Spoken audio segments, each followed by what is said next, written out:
Running history, the Eugene years. To begin with, this Eugene episode will be in multiple parts because so many wonderful things and so many wonderful people came into my life during those 3 years. I first discovered Eugene in 1979. My college roommate at the time, Eric Lathrop, my college roommate for 3 years, wonderful guy.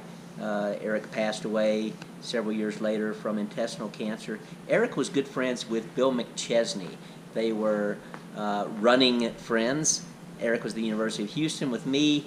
Bill McChesney, one of the famous University of Oregon duck runners, took Eric into his home when Eric went out for the NCAA championship. So Eric, when he heard that I was going to run the Eugene Marathon in 1979, hooked me up with the McChesneys, and they agreed to put me up for the weekend.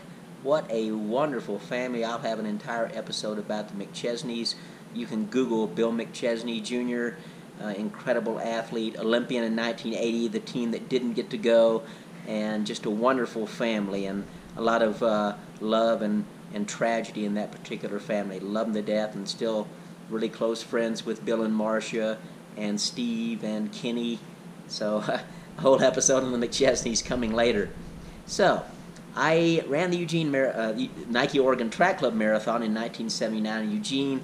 One of my 2:30 and some odd seconds. It was 2:30:59.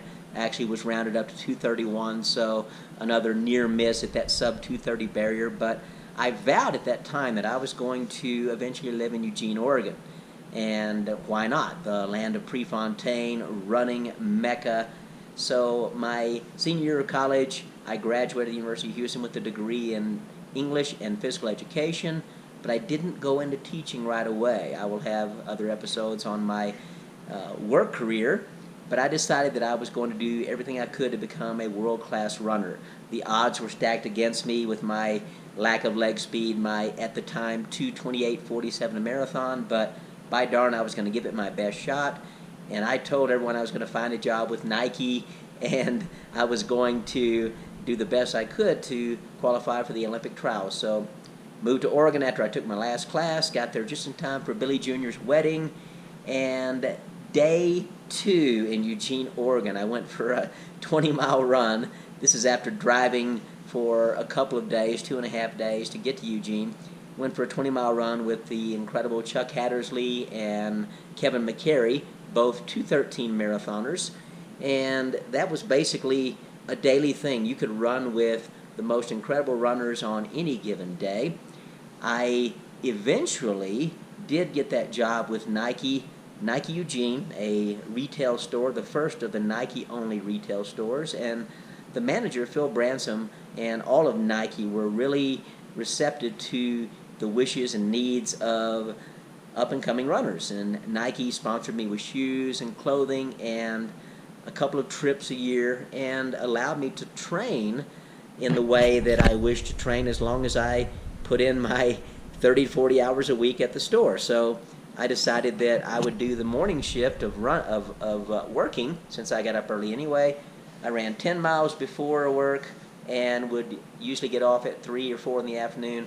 Another 10 miles, 20 miles a day, pretty much every day, and much of that at 6 to 6:15 pace.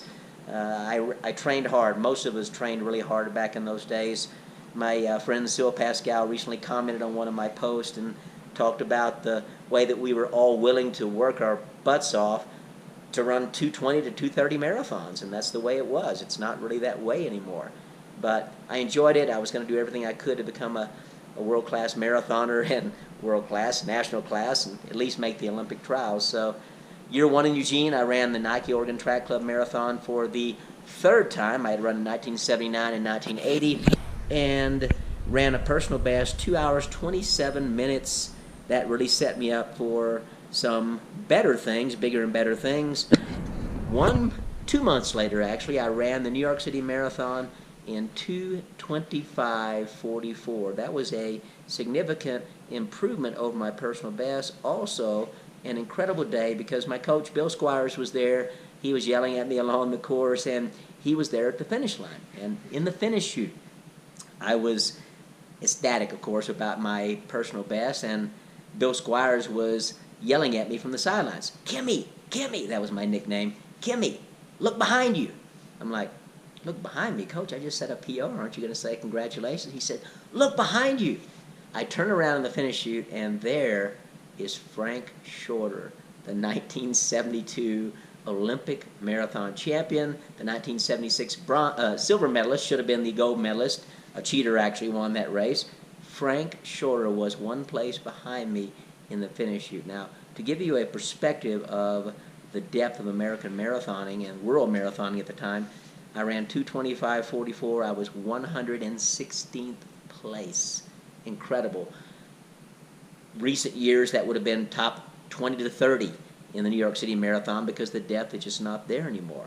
So I met Frank Shorter that particular day. He thought I was 12 to 15 years old because I looked the part, but I was actually, let's see, 1981. I would have been 23 and just ecstatic. And Frank and I remained friends, you know, distant friends, but remained friends from that day in 1981. That was also the day that Alberto Salazar set the world marathon record of 2:08:13. Allison Rowe actually passed me in the final mile in the Central Park and patted me on the butt on national television. I was a superstar. Of course, my friends back home were teasing me, you got beat by a woman. I said, time out. First of all, she's the fastest woman in the world. She set the world record. And secondly, I'm faster than you. So what does that leave you? You got chicked worse than I did. So I had no issues with Allison Rowe, gorgeous Allison Rowe, passing me in the final mile in Central Park. I was on national television.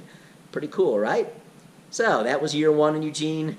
I suffered some injuries later that particular year, maybe because of the 150 to 155 consistent miles per week I was doing, but recovered from the injuries in time to get ready for the next Nike Marathon in 1982, where I set my personal best of 2:23:15. Incredible field that particular day. I think I was only about maybe 45th overall in that race. I'd have to go back and look at the results, but met some incredible people that particular day. Jim Scott, I actually passed in the final 2 miles coming back into Alton Baker Park. He was struggling. I was having the race of my life, but many, many years later we became Facebook friends. He remembered the incident and has since posted several times about the Nike Oregon Track Club Marathon. Jim was an incredible runner, and we're friends to this day, thanks to the incredible world of social media and Facebook. So that was year 2 of Eugene. Again, after that particular race, I ran the New York City Marathon. Didn't have the success I had the previous year. Ran a 2-hour, 33-minute marathon. Probably just exhausted from the training and lack of recovery.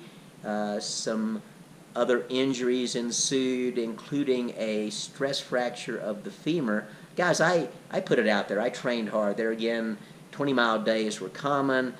Low weeks were 100 to 115 miles per week. So yes, I definitely stressed the body, and perhaps sometimes the body couldn't take all that stress, but this was before the days of super well-cushioned shoes. We learned to run very efficiently on the pavement, pretty much always on the pavement, sometimes on the softer trails, Prees Trail, etc. But I put it out there. I was trying to become the best I could become, and 2:23:15 in a body that could barely get much under 5 minutes for the mile was not a bad performance, but about a little over a minute and 20 seconds or so from the standard 2:21:54 for the Olympic trials in 1984. So I did not qualify for the Olympic trials despite all my efforts, but those particular 3 years of training, mostly training and racing and working with Nike, and there again I'll do an entire episode about my years with Nike, were 3 of the most wonderful years of my life. I can't say enough wonderful things about Eugene, Oregon. Yes, it rains a lot, over 300 days per year. You get used to that. There is no place perhaps more beautiful than Eugene, Oregon in the Willamette Valley, and you're very close to Portland, not far from Seattle, close to now the ultra running mecca, one of the ultra running meccas, Bend, Oregon. Incredible location and wonderful people. That was the time of Athletics West, a club sponsored by Nike. met a lot of friends through Athletics West. The incredible coach Jack Daniels. My coach was Bill Squires, but Jack Daniels was never at a loss for words and giving advice to up-and-coming athletes, and just so many friendships that have lasted a lifetime. So that'll be the end of part one about my Eugene years, and I'll tell you in future episodes why I left that running mecca. It wasn't totally by choice, but somewhat by choice, and it had to do with my job with Nike and other adventures that ensued in the future. Hope you enjoyed my walk down memory lane. Eugene, Oregon, part one.